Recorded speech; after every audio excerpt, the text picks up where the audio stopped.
변명의 여지 없이 제가 음주운전한 사실은 다시 반성하고 또 사과드립니다. 죄송합니다. 정말 죄송하고요. 죄송하다. 정말 죄송하고요. 이렇게 말을 했습니다. 장해찬 평론가님, 일단 대변인도 논란의 대변인도 사퇴를 했고 이 지사도 공식적으로 사과를 했기 때문에 이 정도면 갈무리가 됐다고 볼 수 있는 거죠? 글쎄요, 저는 이 정도로 갈무리 안 될 것 같습니다. 그리고 민주당 후보들 사이에 감정의 앙금이 더욱더 깊어지고 있는 추세이고, 이재명 지사가 오늘 어떤 이야기를 했느냐, 검증단을 구성하지 않은 다른 대선 후보들에 대해서 동료에 대한 최소한의 애정에 관한 문제라고 이야기를 했습니다. 예. 지금 이 동료에 대한 애정이 없다고 애둘러서 다른 후보들을 또 비판하고 있는 것으로 읽힐 수 있지 않겠습니까? 그리고 이미 본인의 범죄 기록을 전부 다 당에 제출했다고 하는데, 여기서 아까 이 최진봉 교수님도 말씀해 주셨지만 가장 깔끔한 방법은 스스로 범죄 기록, 벌금 이 여부 액수에 상관없이 공개하면 나머지 후보들, 이낙연 전 대표나 정세균 전 총리가 더 이상 뭐라고 비판할 건덕지가 참 없어집니다. 왜냐하면 이 한 번의 음주운전 기록 같은 경우는 이미 국민들에게 공개되어 있던 사안이기 때문이죠. 그런데 만약 그러한 정확한 물증, 본인이 제시할 수 있는 증거를 내놓지 않고 계속해서 이 문제 너무하다, 과거는 덮고 가자, 공직생활 하기 전이다, 이렇게 변명한다면 상대 후보들에서는 문제를 계속 키울 수밖에 없는 것이고, 무엇보다 이재명 지사가 음주운전 적발됐을 당시에 이재명 지사는 변호사로 15년 넘게 활동한 다음 시점이었습니다. 예. 그러니까 박진영 전 대변인 말한 것처럼 서민의 애완, 대리비 몇만 원 없어서 아끼려는 그런 경제적 어려움 때문에 음주운전 한 것도 아니란 말이죠. 아무리 변호사 활동 그래도 15년을 했는데 대리비가 없었겠습니까? 이런 논란이 또 꼬리에 꼬리를 물고 또 인터넷상에서 이어지고 있기 때문에 이 부분 이재명 지사가 명확한 물증을 들고 나오지 않는 이상 갈무리가 되기는 힘들어 보입니다. 자막에도 잘 나와 있듯이 사실 이재명 지사가 출마 이후에 본인의 도덕성과 관련된 문제에서 공식적으로 세 번째 사과를 한 셈이 됐습니다. 그런데요, 이재명 지사 이렇게 오늘 고개를 다시 한번 숙이면서도 이렇게 맞받아쳤습니다. 화면을 바로 만나볼까요? 동료에 대한 최소한의 애정에 관한 문제라는 생각이 듭니다. 다 공개돼 있어요. 그거를 모를 리가 없는 우리 당내 후보들께서 그 말씀을 하고 싶으셨을 텐데, 이재명의 과거를 한번 지적하고 싶으셨을 텐데, 차라리 그 말씀을 하시면 좋았을 것 같고, 정과제로 공개하더라도 이미 당에 다 제출되어 있습니다. 본인들도 내셨을 텐데 그 말씀하시니까 좀 이해하기 좀 어렵습니다. 예, 정미영 의원님. 동료에 대한 최선의 애정에 관한 것이고, 범죄 기록, 전과 기록 이미 당에 냈다. 그러니까 이 지사에게는 이걸 다 낸 거를 다른 후보들도 알면서도 지금 정치 공세를 펴고 있다. 뭐 이런 얘기입니까? 그 범죄 기록을 당에 다 내잖아요. 예. 근데 다른 사람 거를 못 봐요. 다른 후보는. 그러니까 본인 거는 자기가 알고 있는데요. 그거를 다른 후보가 만약에 제가 냈잖아요. 그런데 제가 다른 사람이 당에 제출한 그 기록은 볼 수가 없어요. 열람 불가입니까? 네, 열람 불가예요. 그렇기 때문에 제가 이재명 지금 지사가 저렇게 얘기하면 다른 이낙연 후보나 다른 후보들께서 저게 무슨 얘기야 아마 이러실 것 같아요. 예, 그러니까 이거를 그냥 다 공개하시면 되거든요, 본인이. 그리고 이런 논란을 그냥 일축하면 되는데 그렇게 안 하시고 이 동료에 대한 최소한의 애정에 관한 건 막 이렇게 그 감성적으로 또 이렇게 나오시는데 그거는 이재명 지사와 이 캠프가 좀 잘못하고 있는 것 같아요. 예. 왜냐하면 이재명 캠프에서 그 박진영 대변인이 사실 처음에 뭐 가난이 죄다 이렇게 얘기를 했잖아요. 그러면 이분들은 늘 이분법적이에요. 또 서민팔이 하는 거예요. 그러면 음주운전을 하시는 분은 가난해서 하는 거고 음주운전을 안 하는 사람은 부자여서 안 하는 건가? 물론 일단 대변인 사퇴로 일단락은 네, 됐지만 예. 그런 이분법적인 구도로 가고 있잖아요. 근데 음주운전은요, 제가 이제 과거에 검사를 하면서도 이렇게 예. 음주운전 하시는 분 조사를 해보면 다 습관적이에요. 습관적으로 했는데 대부분 음주운전해서 성공한 경험들이 있기 때문에 또 음주운전 하는 거예요. 그러다가 걸리는 거거든요. 너무 또 일반화하시는 건 아닙니까? 또 안 그러신 분들. 뭐 안 그러신 분도 예. 계시지만 대부분 이제 우리한테 와서 조사를 받을 정도면 이제 습관이 많이 되셔갖고 오시는 분들이니까 이제 그럴 경우가 많죠. 그러니까 이거는 하여튼 습관이 대부분 한 90%는 습관이라고 저는 보여져요. 예. 그러니까 이런 경우에는 그냥 잘못했다는 것밖에 방법이 없습니다. 검사 시절 얘기를 꺼내면서 여러분들의 이해를 좀 돕고자 말씀을 하셨는데 네. 뭐 일부는 그럴 수도 있고 일부는 또 네. 그렇지 않을 수도 있다는 점 네, 제가 네. 다시 한번 정리를 하겠습니다. 네. 아까 정 의원님 말씀하셨던 글쎄요, 최근에 연일 이재명 지사를 겨냥하고 있는 김부선 씨는 과거에 한 번만 더 걸리면 면허 취소된다. 뭐 이런 얘기를 좀 언급하면서 다시 이 이재명 지사의 음주운전 논란에 불을 지폈거든요. 사실 이재명 지사의 음주운전 전력이 논란이 된 건 이번이 처음은 아닙니다. 4년 전에도 3년 전에도 언급이 됐었습니다. 음주운전, 검사 사칭과 같은 전력을 가진 후보가 어떻게 대통령이 될 수 있는가, 이것이 검증되지 않고 있습니다. 음주운전의 공무원 자격 사칭까지 전과사범이 경기도지사로 나왔습니다.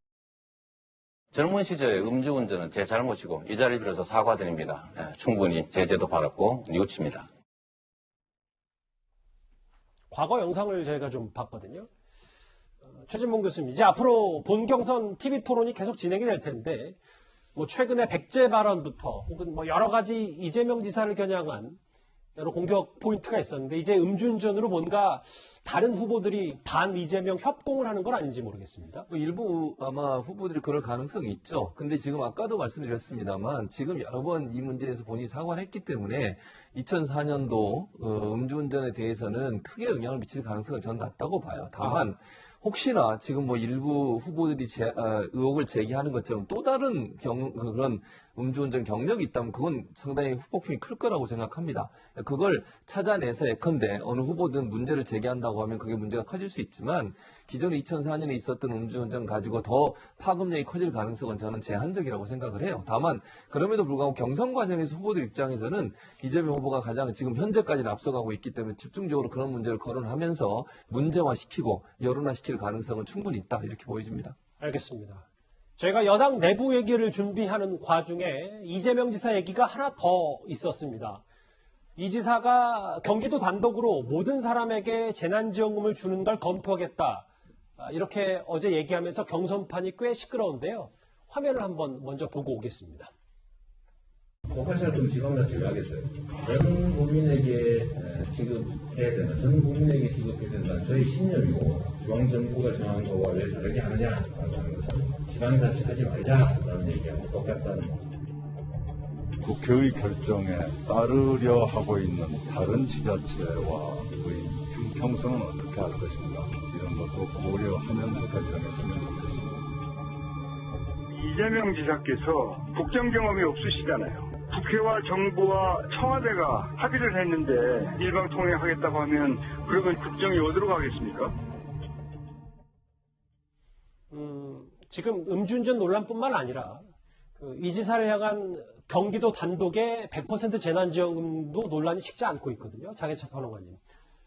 이낙연 캠프 측은 한국형 트럼프라고 비꼬고 있고, 박용진 다른 대선 후보는 경기도가 아닌 지방에 살고 서울에 사는 게 죄인가 이렇게까지 얘기를 하고 있습니다. 이게요, 경기도에서 100% 재난지원금 하자는 게 정당화되기 시작하면 이 다음 순서는 뭐가 되느냐? 그럼 최저임금이나 다른 부분도 지역별로 재정에 맞게, 물가에 맞게 차등 지급해도 되느냐? 이 문제까지 확산될 수 있습니다. 거기에 대해서 이재명 지사가 본인의 소신이 물가에 따라 뭐 지역민들, 예를 들면 임금 수준이나 월세가 수도권보다 조금 낮은 다른 지역에서는 최저임금 덜 받아도 된다. 이런 일관성 있는 주장을 과연 하실 수 있는지 정책적으로 질문을 좀 하고 싶고, 이번에 이 80% 이상 정도에게 재난지원금 지급하기로 한 것은 홍남기 경제부총리만의 뜻이 아니라 문재인 정부의 뜻인 겁니다. 그렇다면 여기에 반해서 경기도에게 100% 준다는 건 이재명 지사가 나는 문재인 정부, 문재인 대통령의 결정에 찬성하지 못한다, 반기를 들겠다고 좀 떳떳하게 밝히셨으면 좋겠어요. 그런데 한편으로는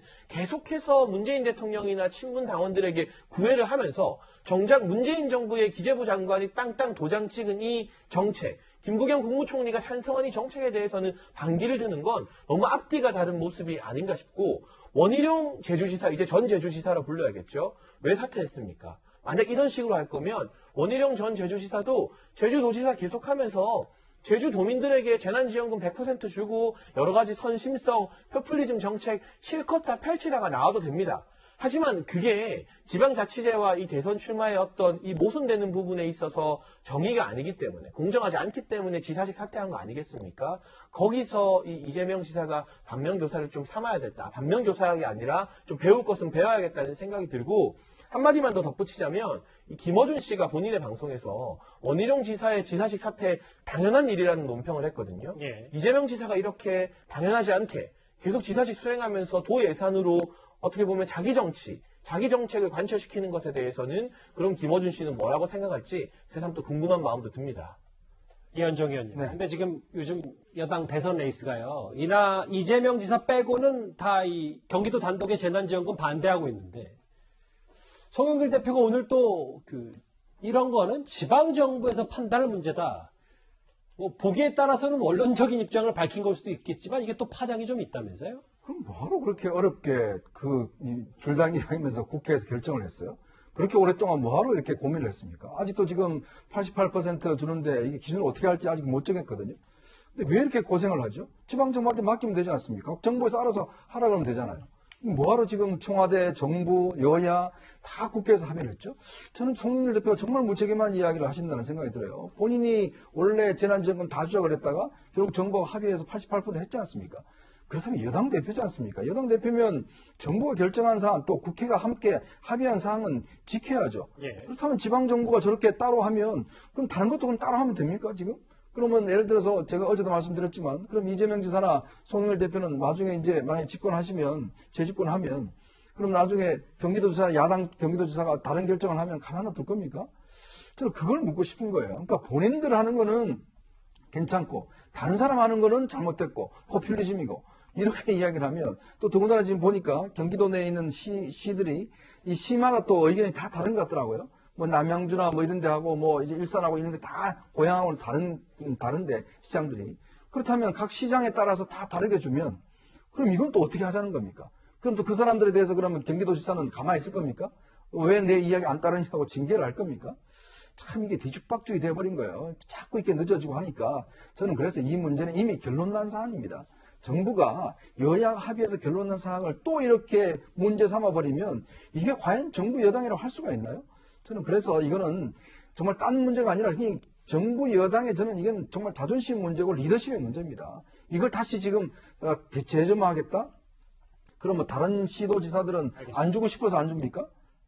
최준문 교수님. 근데 뭐 송 대표의 이런 입장을 두고 또 어제 저희가 짚어봤던 이심송심, 그러니까 송영길 대표가 이재명 지사 막 밀어주는 거 아니냐, 이 논란을 또 다른 후보들이 지적하고 있는 것 같더라고요. 뭐 그렇게 지적을 하는데 이제 뭐 여기 앞에 계신 분들은 그렇게 얘기하셨지만 실제로 전라북도 같은 경우에는 따로 또 주고 있어요. 그러니까 정부에서 주는 거 말고도 현재 주고 있고 예. 부여군, 울주군, 이천시 등등 지방자치단체들 중에 자체적으로 본인들이 필요해서 지역에 있는 분들한테 10만 원이든 20만 원이든 주는 지역들이 있어요. 그러니까 지방자치단체들이 이제 본인들의 어떤 재정 여력에 따라서 지급하는 경우들이 있습니다. 그러다 보니까 아마 송영길 대표 입장에서는 지방정부가 예산에 따라서 국가에서 지급하는 거 말고 또 자체적으로 예산에서 허용하는 범위 내에서 지급하는 경우가 있다라는 원론적인 차원에서 얘기했다고 저는 보고 경기도만을 특별히 찍어서 얘기했다고 보지는 않습니다. 예. 그래서 저희가 오늘 여당 내부에서 이재명 지사를 향해서 집중 공격하는 여러 이슈들을 하나하나 살펴봤는데요. 그런데 이재명 지사가 가만히 있을 이 지사가 아니죠. 화면을 하나 준비했습니다. 부족한 거 부동산 문제가 있습니다. 부동산 문제에 관해서 명확한 지침을 3개를 내각에 지시했습니다. 이 지시와 지적을 정확하게 정책으로 만들어서 집행했으면 오늘날 부동산 문제는 없습니다. 근데 안 했잖아요. 아니면 못했거나 그건 결국은 책임져야 될 분들이 있는 거죠. 그 얘기를 제가 더 자꾸 하면 또 싸움 건다고 말하기 때문에 이낙연, 정세균 두 전직 총리가 대통령이 부동산 정책 잘하라고 했는데 두 사람이 이행을 못했다. 이재명 지사는 이걸 꼬집고 있습니다. 근데 지금 제가 이 내용을 보면 보세요. 이 현 정부 잘못한 점 꼽으라면 부동산 문제다. 예. 대통령이 지시한 대로 이행하지 않은 부분이 아쉽다. 사실은 공격 지점은 굉장히 잘 잡았어요. 왜냐하면 이낙연, 정세균 두 분이 다 총리 출신이기 때문에. 근데 이 말에 대해서 가장 기분 나쁠 분은 따로 있습니다. 기분 나빠할 분은. 문대인 저는 문재인 대통령이 가장 기분 나빠할 것 같아요. 마치 문재인 대통령에 대해서는 전혀 공격하지 않는 것처럼 보이지만 예. 사실은 문재인 대통령을 간접적으로 공격하고 있는 듯한 지금 말씀이기 때문에 예. 의문에 완전히 지금 그 기분 나쁜 분. 예. 그러면 제가 볼 때는 그건 뭐냐면 그 부동산 문제, 부동산 정책이 실패했다는 거는 민주당 내부에서도 스스로 알고 있는 거를 자인하고 있는 것이 아니냐. 예. 예. 지금 현재 가장 고통받고 있는 게 사실은 부동산 문제잖아요. 결국은 집 한 채 갖고 있는 분도 결국 그 집을 포기하게 되는 상황으로 만들어버린 정책이니까요. 예. 저희들 스타트는 오늘은 여당의 내부 난타전 얘기가 첫 번째 이슈였습니다. 다음 주제 또 다른 야당의 대선 레이스 얘기 해보겠습니다.